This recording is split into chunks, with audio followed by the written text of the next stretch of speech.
शिक्षण की शिक्षण विद्या हमने देख ली थी, और रेट प्री रेट की जो भी तैयारी कर रहे हैं उनके लिए सभी इंपॉर्टेंट शिक्षण विधियों का एक प्लेलिस्ट बनाया गया है, उसके अंदर सभी स्टेप बाय स्टेप रखी गई है। यदि आपको कोई भी समस्या आती है तो आप यहाँ पे देख सकते हो। अभी जो आज का वीडियो जो हमारे होने वाला है वो 11th वीडियो होने वाला है, भाग 11 होने वाला है, और इसके अंदर हम आज जो शिक्षण विद्या कवर करने वाले हैं वो करने वाले हैं रचना शिक्षण की।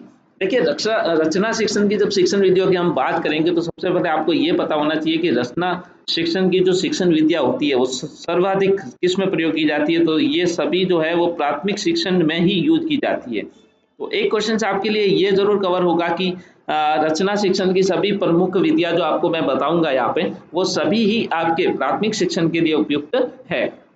तो सबसे पहले अपन यहाँ पे रचना शिक्षण के बारे में देखेंगे। उससे पहले आपको मैंने पद्य शिक्षण की शिक्षण विद्या बताई थी, जिसमें आपने देखा था गीत विधि देखा था, अभिनय विधि देखा था, दंडान्य खंडान्य विधि देखा था, जिसमें प्रश्नोत्तर विधि की तरह ही होता है। जैसे छोटे छोटे प्रश्न जो प्रश्नोत्तर विधि के अंदर बनाए जाते हैं, वैसे ही दंडान्य और खंडान्य विधि के अंदर भी छोटे छोटे क्या बनाए जाते हैं, गद्य पद्य बनाए जाते हैं और बच्चों को सिखाया जाता है।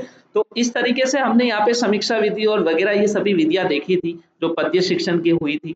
अब बात करते हैं यहाँ पे रचना शिक्षण में। सबसे पहले बात करते हैं रचना। रचना का नाम सुनते ही आपको पता चलता है कि कुछ ना कुछ आपको क्या करना है, लिखना है, रचना करना है, कुछ बनाना है। यदि कुछ टॉपिक मैंने आपको दे दिया, मैंने कहा ये देखिए ये चित्र आपको दिख रहा है जहाँ पे हेडपंप पे लोग पानी भर रहे हैं, क्या आप इसके ऊपर एक रचना कर सकते हो, क्या लिख सकते हो, इसके बारे में 2 शब्द लिखने हैं, तो आप जरूर उसके बारे में कुछ सोच कर लिखोगे, वही होती है रचना।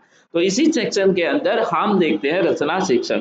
देखिए, अध्यापक के द्वारा बालकों को पत्र, निबंध, प्रार्थना पत्र या कहानी आदि की रचना करना सिखाना, ये क्या कहलाता है, रचना शिक्षण कहलाता है। आपने देखा होगा, हमने भी यहाँ पे पढ़ते हैं अपनी स्कूल शिक्षण के दौरान, हमने भी देखा था कि हमारे कक्षा के अंदर हमारे शिक्षक के द्वारा बोर्ड पर प्रार्थना पत्र लिखा जाता था, कहानी लिखा जाता था, और हम उसे लिखकर याद करते थे।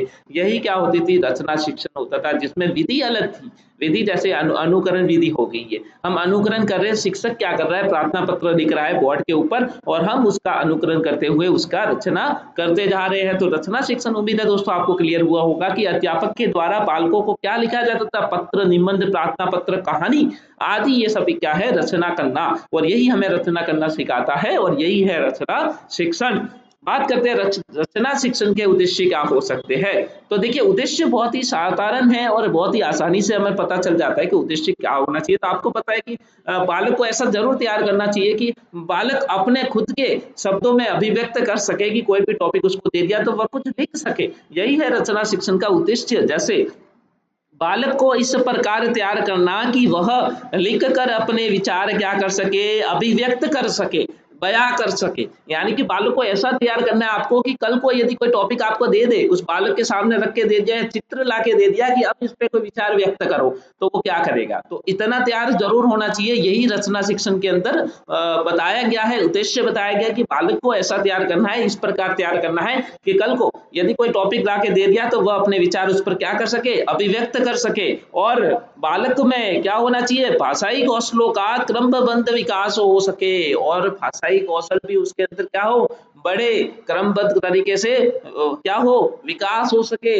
आपने देखा था LSRW के बारे में पढ़ा था, तो हमने यहाँ पे देखा था कि मॉन्टेसरी, मारिया मॉन्टेसरी की विधि में देखा था, तो उन्होंने क्या था, उन्होंने लिखने पर बल दिया, पढ़ने पर मन नहीं दिया, उसने LSRW के क्रम को तोड़ दिया। लेकिन रचना शिक्षण कहती है कि बच्चों के अंदर भाषाई कौशल भी क्या होने चाहिए, बढ़ने चाहिए, विकास होना चाहिए। तो आइए हम बात करते हैं रचना शिक्षण के उद्देश्य के बाद प्रमुख शिक्षण विधियां क्या हो सकती है। तो देखिए, एक एक विधि मैं आपको यहाँ पे समझाऊंगा भी और आपको क्लियर करवाता रहूंगा। उम्मीद है आपको इस सभी सेशन के अंदर अच्छे से ये शिक्षण विद्या क्लियर हो जाएगी और रेट प्री रेट आपकी क्लियर हो जाए, ऐसी आशा है मेरी चैनल के साथ। सभी अपना सपोर्ट बनाए रखें। इसी की तरह आगे बढ़ते हैं, प्रमुख शिक्षण विधियों के अंदर देखते हैं। सबसे पहले देखते हैं देखो एवं रचो विधि। देखो एवं रचो विधि, ये विधि बहुत ही मैं कहता हूँ कि हम लोगों ने भी काफी यूज की है, आप लोगों ने देखा भी होगा। यदि आपने किसी भी अंग्रेजी शिक्षण के अंदर या हिंदी शिक्षण की बात करूं, तो मान लो मैंने आपको एक पिक्चर ला के दे दी, एक पिक्चर मतलब क्या, एक पिक्चर बना के दे दी कहानी टाइप में। एक मान लो एक मटका है, एक कुआं है, एक कुआं क्या कर रहा है, पानी पी रहा है, इस तरीके से कुआं मैंने बना दिया और ये मटका है, इसका एक चित्र दे दिया। अब इस पे आपको रचना करनी है। सबसे पहले आप क्या करोगे, देखोगे, उसके बाद क्या करोगे, रचोगे, मतलब रचना करोगे। कैसे करोगे, जब देखोगे तभी तो रचना करोगे। एक बार एक कुआं था, आप देखोगे कुआं है ना, कुआं कैसा है, कुआं प्यासा है, वह देखोगे। मटके का चित्र है तो मतलब जरूरी है कि उसको पानी पीना होगा, या कुछ ना कुछ तो करना ही होगा साथ। तो इस तरीके से पहली विधि आपको दिखती है यहाँ पे, देखो एवं रचो विधि। उसके बाद बात करते हैं भाषा यंत्र एवं उपकरण विधि। भाषा यंत्र और उपकरण विधि के अंदर क्या होता था, तो देखो शिक्षक क्या करता था, कोई कहानी या पत्र लिख के दे देता था, उसी के साथ साथ जो उसने रचा है, जो उसने कहानी लाई है, उसी को टेप रिकॉर्ड में या रिकॉर्ड करके लाता था और उसे कक्षा के अंदर बालकों को सुनाता था। ये यंत्र उपकरण विधि होगी जिससे बालक सीखता था। लेकिन ये विधि मैं आपको बताऊं तो इतनी न के बराबर यूज होती थी। है तो बहुत बढ़िया विधि, शानदार विधि है, लेकिन बार बार कैसे रिकॉर्ड करे साहब, है ना, बार बार कितनी बार रिकॉर्ड करे, ये भी तो जरूरी नहीं है। तो इसीलिए भाषा यंत्र विधि का इतना उपयोग नहीं हुआ। उसके बाद बात करते हैं अनुकरणात्मक विधि। अनुकरणात्मक विधि मतलब अनुकरण करना। शिक्षक आता था क्लास के अंदर, बोर्ड के ऊपर क्या लिख दिया, प्रार्थना पत्र लिख दिया। अब बालक क्या करेगा, बालक उस प्रार्थना पत्र को देखेगा और लिखेगा और फिर क्या करेगा, अनुकरण करेगा, सीखने का प्रयास करेगा। ये होती थी अनुकरण विधि। अब बात करते हैं रूपरेखा विधि। रूपरेखा विधि बहुत ही विधि अच्छी विधि है, आप लोग भी यूज करते आए, हम भी यूज करते आए। नाम थोड़ा सा जरूर अटपटा लग रहा होगा आपको, अलग लग रहा होगा यार, रूपरेखा कौन सी विधि है। कहने का मतलब ये है कि आपने देखा होगा कि जैसे मैंने यहाँ पे दिया आई, आई के बाद यहाँ पे ब्लैंक स्पेस दे दिया, है ना, यहाँ पे एम दे दिया, इज दे दिया।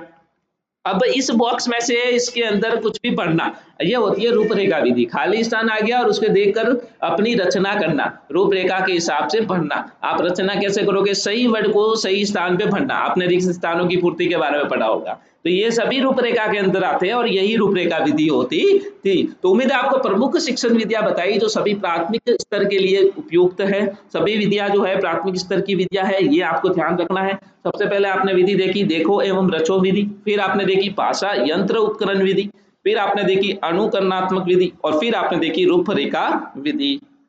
अब नोट के अंदर मैंने आपको लिख के बताया कि ये सभी जो है वो प्राथमिक स्तर की क्या है, विद्या है। तो आपको इसमें बिल्कुल भी कहते हैं कि हेजिटेशन भी नहीं होगा, आराम से आप बता सकते हो।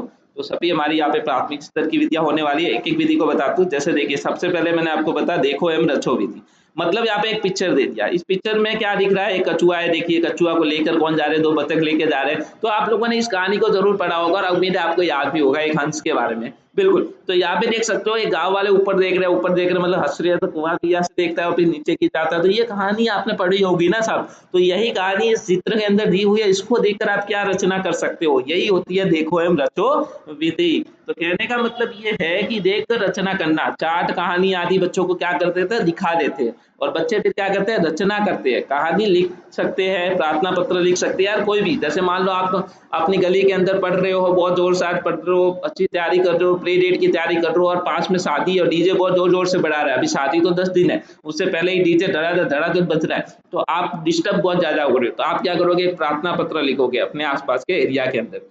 तो वो प्रार्थना पत्र आप लिख रहे हो, पहले आपने देखा, क्या देखा कि यार गली में डिस्टर्ब हो रहा है, उसके ऊपर रचना की, प्रार्थना पत्र लिखा और वही प्रार्थना पत्र आपने भेज दिया। तो यही होती है देखो एवं रचो विधि। उम्मीद है दोस्तों ये आपको जरूर समझ में आई होगी। बात करते हैं भाषा यंत्र और उपकरण विधि। पहले अध्यापक के द्वारा क्या होता था, कोई चित्र या चार्ट आदि दिखाया जाता था, उसी से संबंधित क्या होता था, एक टैप रिकॉर्ड करके भी लाता है। टैप रिकॉर्ड करके भी वो बच्चा शिक्षक लेके आएगा और उससे पहले क्या करेगा, एक जो भी वो पढ़ाने वाला है उसके उससे संबंधित क्या देगा, चार्ट दिखाएगा या फिर उससे संबंधित कोई भी चित्र दिखाएगा। और जैसे ही वह दिखाएगा तो उससे संबंधित ही वह क्या करेगा, टैप रिकॉर्ड करके भी लाएगा। ये होती है भाषा यंत्र उपकरण विधि। ये देखो, ये इतनी उपयोग में नहीं ली गई क्योंकि बार बार हर टॉपिक का अपन रिकॉर्ड नहीं कर सकते, इतना पॉसिबल भी नहीं था, इसलिए इसको इतना उपयोग में नहीं किया गया, मतलब न के बराबर ही किया गया। ठीक है, इस विधि का प्रयोग न के बराबर होता है। बात करते हैं अनुकरणात्मक विधि की। तो अध्यापक ने कोई प्रार्थना पत्र बोर्ड पर लिख दिया, फिर क्या करेगा, बालक बच्चे उसको लिखकर याद करेंगे, है ना। तो ये अनुकरणात्मक होगी। बस सबसे पहले शिक्षक आएगा, प्रार्थना पत्र लिखेगा, बालक उसको लिखेंगे, याद करेंगे और अनुकरण करेंगे। यही होती है अनुकरणात्मक विधि। उसके बाद बात करते हैं रूपरेखा विधि की। मैंने आपको बताया था कि खाली स्थान दे दिए जाते हैं। तो इस विधि के अंदर क्या होता था कि जब प्रश्न आते हैं तो खाली स्थान दिए जाते हैं, खाली स्थान वाले प्रश्न आते हैं और नीचे कुछ क्या देते हैं, भरने के विकल्प मिलते हैं। आपको क्या मिलते हैं, विकल्प मिलते हैं, और उन विकल्प को देखकर बच्चे क्या करते हैं, उसके अंदर भरते हैं, और जैसे ही भरते हैं तो वह क्वेश्चन पूरा हो जाता है। तो आपने भी ये क्वेश्चन और हमने भी ये क्वेश्चन बहुत अच्छी तरीके से किए भी है। तो उम्मीद है दोस्तों आपको ये पूरी विधियां और शिक्षण विधि का ये टॉपिक आपको समझ में आया होगा। यदि आपको ये समझ में आया तो नेक्स्ट वीडियो के अंदर हम और शिक्षण विद्या को कवर करने वाले, और इस तरीके से कवर करते हुए हम पूरे शिक्षण विद्या को कंप्लीट करेंगे। उम्मीद है आपको सभी सेशन अच्छे लग रहे होंगे। Thank you so much for watching guys, keep supporting guys.